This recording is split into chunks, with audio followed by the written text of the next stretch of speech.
Okay, so I've been thinking about it, and these are the reasons why I think I would be a great candidate to be a member of the Illuminati or the Mexican drug cartel. A, I have very, very strong ethical and moral beliefs or values, but none of them are at all contradicting when it comes to crime or drug trafficking or even sexual or human trafficking to a certain extent. So while I do have a very strong foundation in, like my beliefs and morals, none of them are really conflicting as far as like, the manufacturing or trafficking or selling or even doing, drugs or sex or, you know what I mean? 2, I'm very smart. I am not, I pick up on things, and I thought maybe it was just because I was bored. I thought maybe it was because I have a lot of free time on my hands.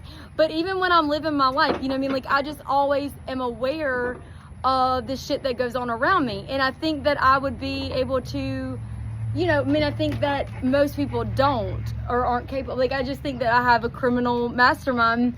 I think that my mind is a criminal mastermind.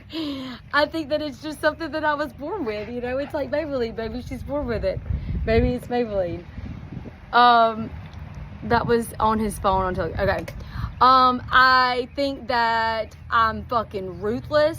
When I was living in Texas, when I was living in West Texas, there was this girl that was a drug dealer, and she said that this other woman like threatened to kill her kid or something like that, like or even just like mention her kid, and she was just so appalled by that. Like, she was just like, you don't ever, like, don't bring my kids up in it.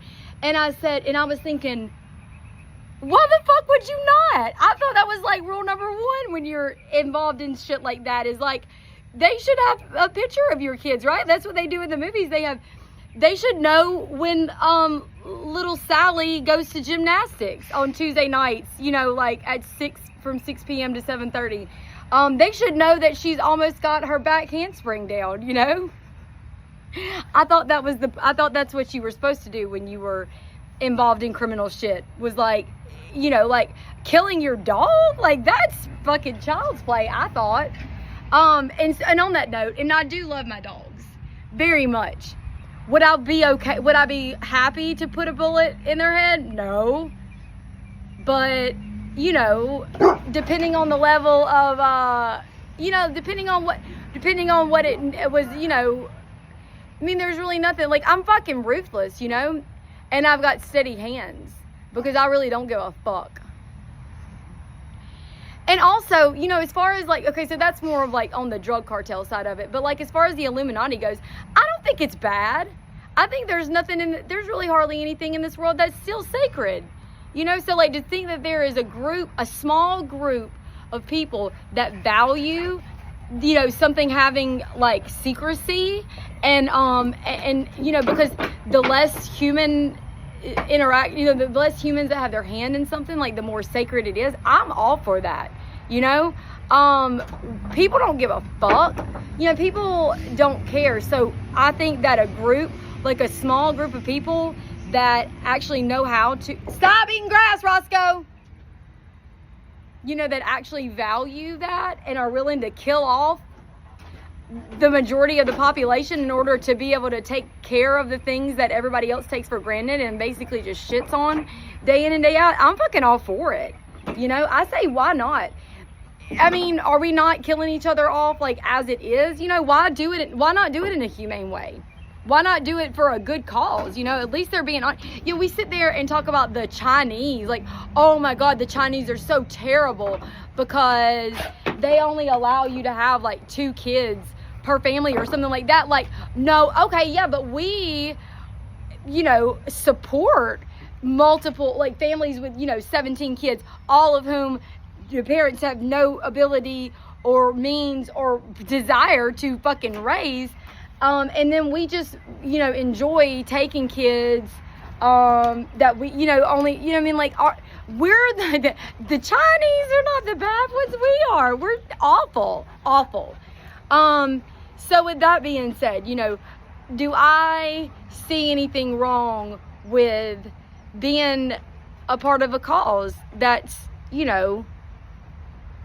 but, anything that I think most of the world frowns upon, I'm for it. Because the things that this world, the things that the majority of this world thinks are good are shitty. Especially drugs. Drugs are the last thing that people need to worry about. People are the problem. As a matter of fact, this dumbass roommate of my friend's that was acting like a lunatic the other day, I said, are you on drugs? Because if you are, you need to stop, because you're making other people that do drugs look bad by being a fucking psychopath. And people are going to assume that that's why, and it's not. It's just because you're crazy. I don't even want to say the word crazy. That's another thing that's probably used, inappropriately. Crazy, yeah. But I really think that it's a shame that I'm not a part of some secret. Don't eat grass, please. I do think it's a shame that I'm so isolated from society. I mean, it's not a shame. I'm glad, because I fucking hate this society, and I hate pretty much everything that it stands for. And I disagree with almost everything that the mass, considers like just, appropriate stance on things. And I think that the worst groups of people, as far as we perceive them, I think they're probably not bad at all. Jesus literally hung out with the tax collectors and the prostitutes and literally said, these are not the problem. It's the church officials that I came here not for the prostitutes and the fishermen and the tax collectors. I came here for the church leaders that are literally gonna crucify me, that are gonna kill me and ridicule me, and that are really making this place a bad place, and and the people in denim. Okay, so I could not be more ashamed of the person that I am. I literally represent the most awful group of people, literally probably to walk the entire planet, and that is a white, middle-aged, I guess you would say middle-aged, almost 40, white woman living in Denham Springs, Louisiana. Ugh, literally the worst. Okay, every time I start to think that I'm okay with who I am, I go on Facebook and I'll see one news article of a shooting or any type of crime in Denham Springs, and I just look at the comments and I go, yep, there it is. That's why I could never be happy with the person that I am in this life, because it is literally so disgusting to watch them say, every one of them, well, the trash has finally made it here from Baton Rouge. Okay, first of all, y'all been saying that for fucking 10 years now. Like, the trash has been here. Bitch, you are the trash, first of all. Second of all, it's kind of like traffic. Like, how are you gonna bitch about traffic? You are the traffic. Like, who says that? Who bitches about the traffic? What is traffic? Cars clogging up the roadways? What are you? Like, it's crazy to me.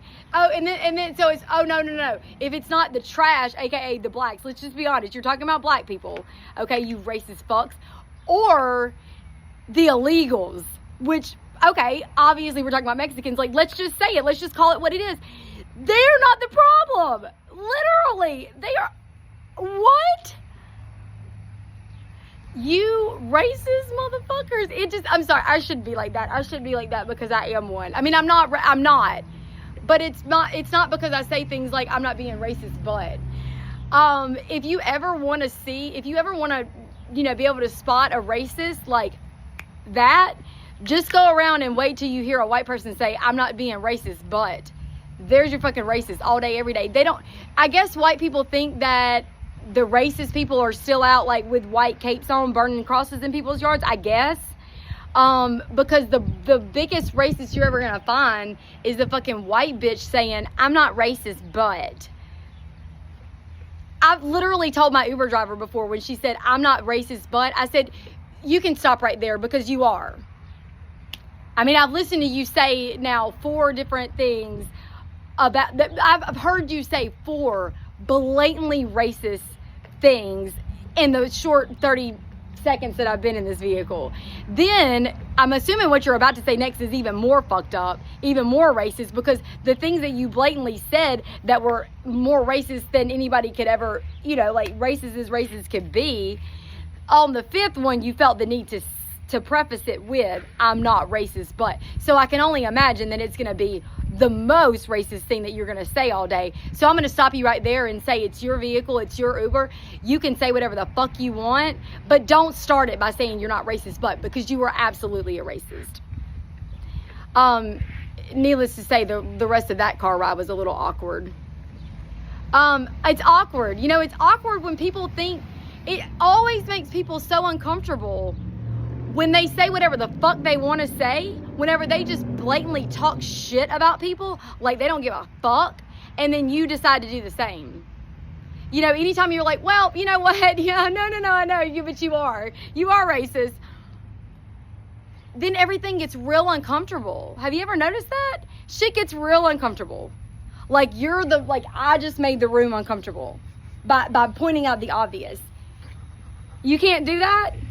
Is that not okay? Is it not okay to say that something is what it is? So like we can all sit around and be fucking hateful to an entire race of human beings, but me just saying that you are doing what you're doing, I'm the elephant in the room. Well, guess what? Elephants have like the best memory. Elephants are smart. So, yeah, whatever. Like people are assholes. People are such assholes. And,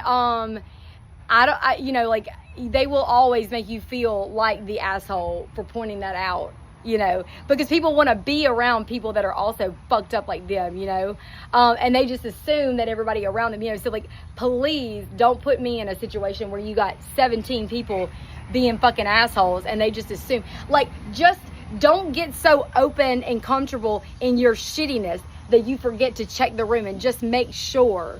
There needs to be that split. You got to check people at the door. You just got to start off, like, ease into it. Like, say something kind of racist or kind of fucked up or kind of shitty, just to make sure everybody in the room is either as shitty as you or doesn't have enough of a backbone to stand up for what they believe in, or just to call you out on being shitty.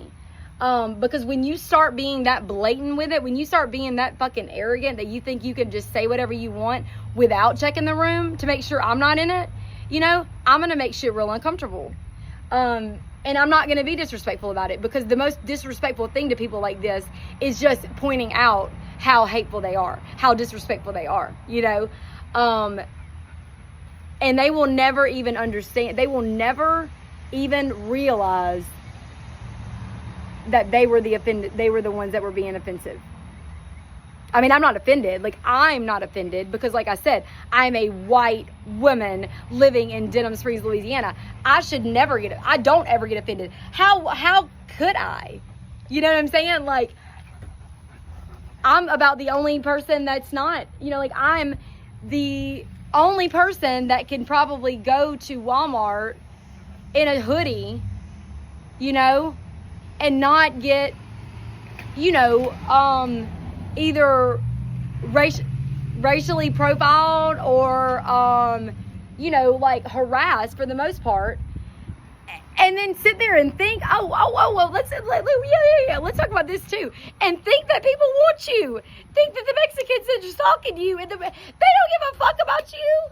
You know what I mean? Look, the other day I was in Dollar General, And me and my friend were both in the Dollar General.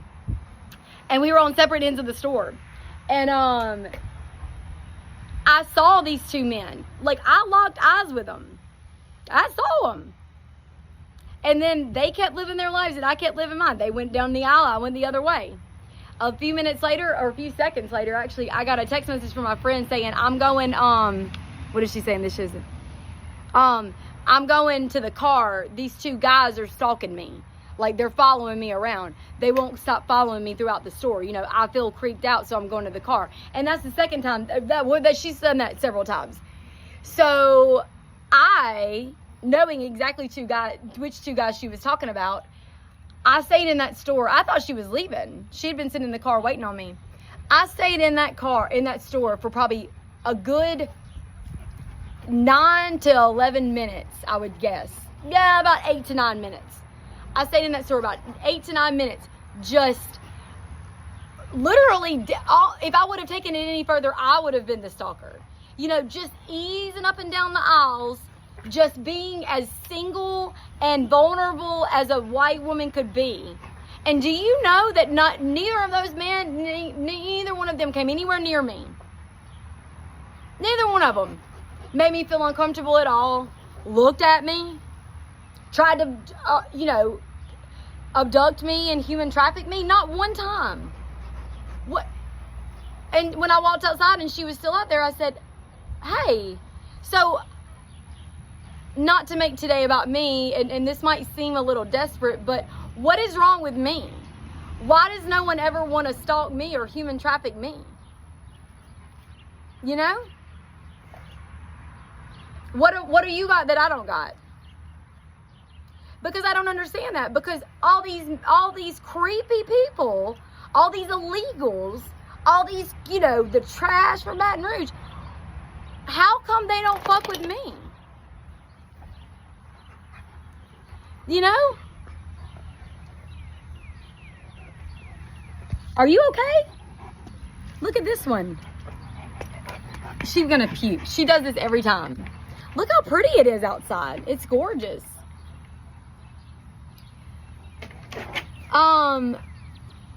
Calendars.